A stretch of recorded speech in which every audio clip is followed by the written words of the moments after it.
dalam filsafat ilmu yang dipelajari sesungguhnya hanya 3 hal, yaitu ontologi, lalu kemudian epistemologi dan aksiologi. Minggu ini kita mulai dari ontologi atau hakikat apa yang dikaji.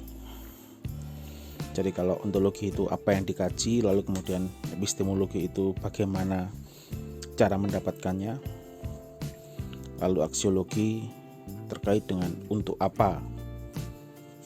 Nah, kita mulai dengan ontologi. Jadi pembahasan mengenai hakikat apa yang dikaji ini memiliki banyak subpoin yang kemudian akan mengarah kepada ontologi itu sendiri. Yang pertama adalah metafisika. Mungkin pembahasan tentang ontologi ini akan tidak hari ini selesai, tapi mungkin akan jadi 2 video. Jadi minggu depan mungkin akan berlanjut ke ontologi lagi jika tidak selesai atau mungkin terlalu panjang videonya. Oke, yang pertama adalah metafisika. Kalau kalian masih ingat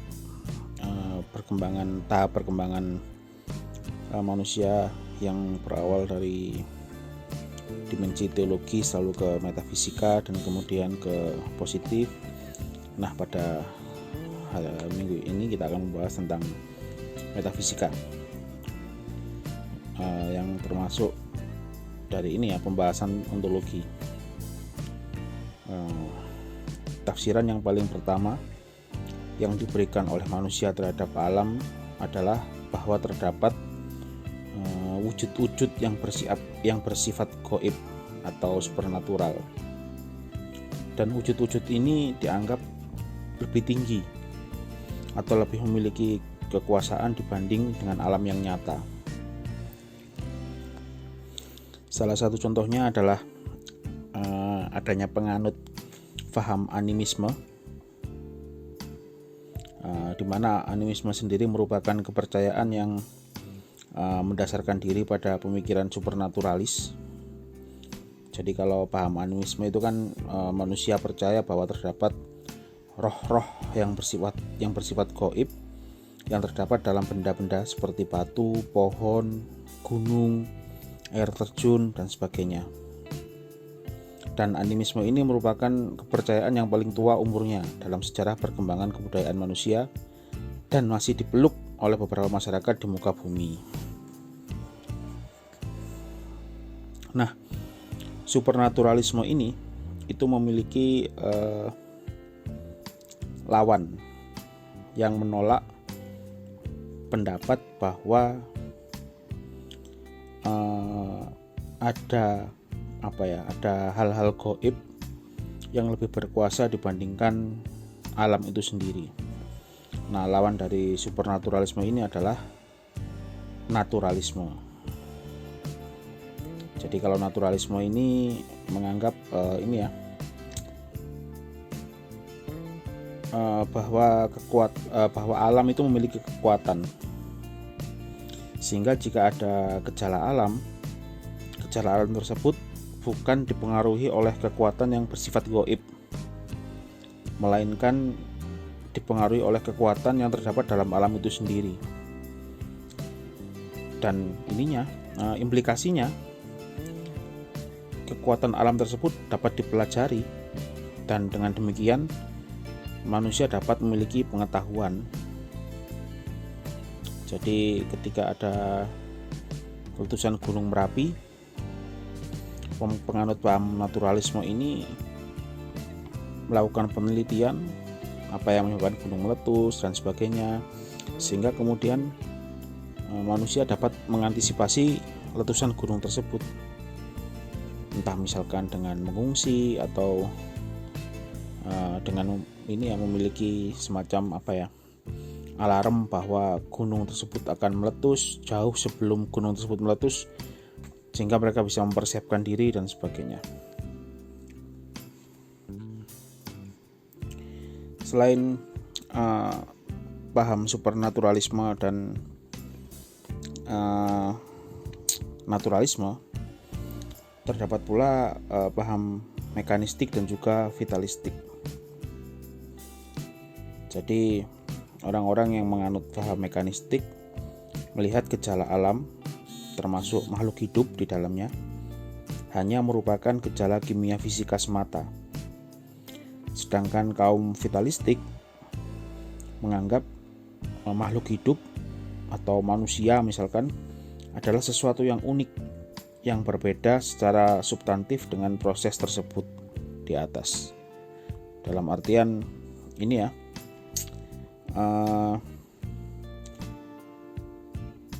tidak semata semua hal itu dapat didekati dari segi proses kimia fisika semata. Jadi bagi kaum vitalistik, setiap individu itu unik, makhluk hidup itu unik. Jadi kalau hanya dilihat dari proses kimia fisika semata, robot itu juga karena perkembangan zaman semakin canggih dan kemudian strukturnya bisa menyerupai manusia, bagi penganut mekanistik ya mungkin manusia atau robot yang menyerupai manusia atau yang mendekati kemiripan dengan manusia itu kemudian dianggap sebagai manusia. Tapi kaum vitalistik menolak tersebut karena makhluk hidup itu berbeda dengan benda mati. Surya Sumantri dalam bukunya memberikan gambaran yang cukup mudah ya. Jadi dia memberikan ini deskripsi berupa dua orang dokter yang menganut paham yang berbeda. Jadi dokter yang pertama itu seorang yang mekanistik, sementara dokter yang kedua seseorang yang menganut paham vitalistik. Nah, suatu ketika dua dokter tersebut memeriksa pasien. Setelah memeriksa pasien, melakukan pengobatan terhadap pasien tersebut, kemudian kedua dokter tersebut keluar dari ruangan dan kemudian dokter yang pertama yang menganut paham mekanistik akan mengatakan misalkan seperti ini ya, betapa kroposnya manusia, betapa lemahnya manusia. Jadi kenapa dia bisa mengatakan seperti itu? Karena pasien yang diperiksa itu kolesterolnya tinggi, kemudian tekanan darahnya tinggi, menderita kencing manis, memiliki asma dan sebagainya. Sementara dokter yang menganut paham vitalistik tadi, ketika selesai memeriksa pasien, dia mengatakan betapa luar biasanya manusia. Karena pasien yang diperiksanya itu adalah seseorang yang sudah tua, sudah renta, menderita penyakit yang sama dengan yang diperiksa dokter yang pertama tadi, yaitu darah tinggi, kemudian kencing manis, asma, kolesterol dan sebagainya. Tapi pasien tersebut terpaksa membanting tulang untuk menghidupi keluarganya sekalipun dia sakit. Jadi karena dokter yang kedua tadi ini penganut paham vitalistik sehingga dia berpikiran bahwa setiap individu itu unik, dan hasil kesimpulan dia sebagai dokter berbeda dengan ketika si dokter atau dengan kawannya yang menganut paham vitalistik, yang melihat manusia itu ya tidak lebih dari ini saja, sekumpulan zat-zat kimia dan fisika semata. Selanjutnya setelah metafisik, kita akan membahas tentang asumsi. Di buku Surya Sumantri ini diberikan gambaran seorang koboi yang menantang untuk adu tembak dengan seorang warga biasa. Jadi si koboi itu kan dia punya keahlian menembak. Sementara yang warga biasa, ya katakanlah dia petani, tidak memiliki keahlian menembak. Nah, kemudian terdapat seorang bandar judi yang bandar tersebut mengajak masyarakat atau halayak yang menonton untuk memasang taruhan.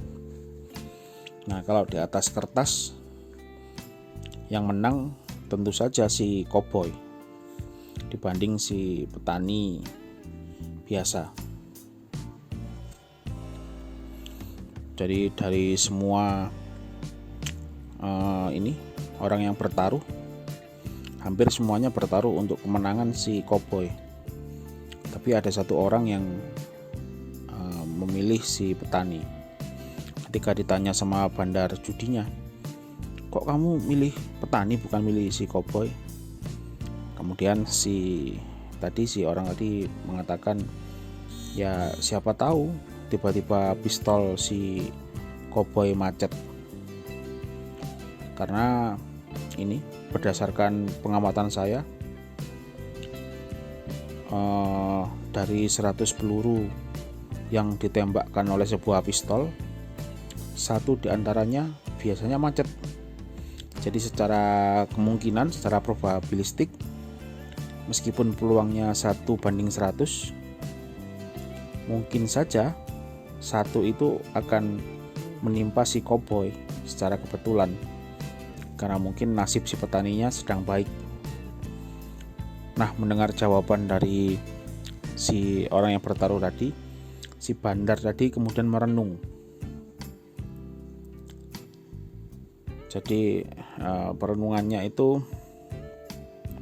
apakah gejala-gejala dalam alam ini tunduk kepada kutub determinisme, yaitu hukum alam yang bersifat universal, ataukah determinisme tidak pernah ada karena setiap gejala merupakan pilihan bebas atau free will. Jadi kalau free will itu di konteks koboi tadi, ketika si koboi ingin menembak, kalau pistolnya memiliki kehendak bebas, jadi pistolnya punya niat sendiri. Misalkan si pistol tidak tega untuk menembak si petani karena petaninya tidak berdaya, tidak bersalah, sehingga dia tidak patuh kepada bosnya atau si koboi, sehingga dia memilih menjadi rusak misalkan pistolnya. Nah, itu berarti pistol memiliki kehendak bebas. Ataukah probabilistik atau kemungkinan 1:100 tadi itu yang terjadi. Nah, ketiga masalah ini, yaitu determinisme, pilihan bebas, dan probabilistik,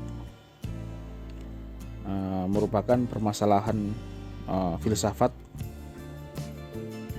yang rumit namun menarik. Tanpa mengenal ketiga aspek ini, serta bagaimana ilmu sampai pada pemecahan masalah yang merupakan kompromi, akan sulit bagi kita untuk mengenal hakikat keilmuan dengan baik. Jadi ontologi berasal dari pembahasan mengenai kutub determinisme, kemudian pilihan bebas, dan juga probabilistik. Nah, di antara ketiga kutub tersebut, determinisme, kemudian pilihan bebas, dan juga probabilistik, ilmu menjatuhkan pilihannya terhadap penafsiran probabilistik. Jadi ilmu itu menerima berbagai macam kemungkinan-kemungkinan.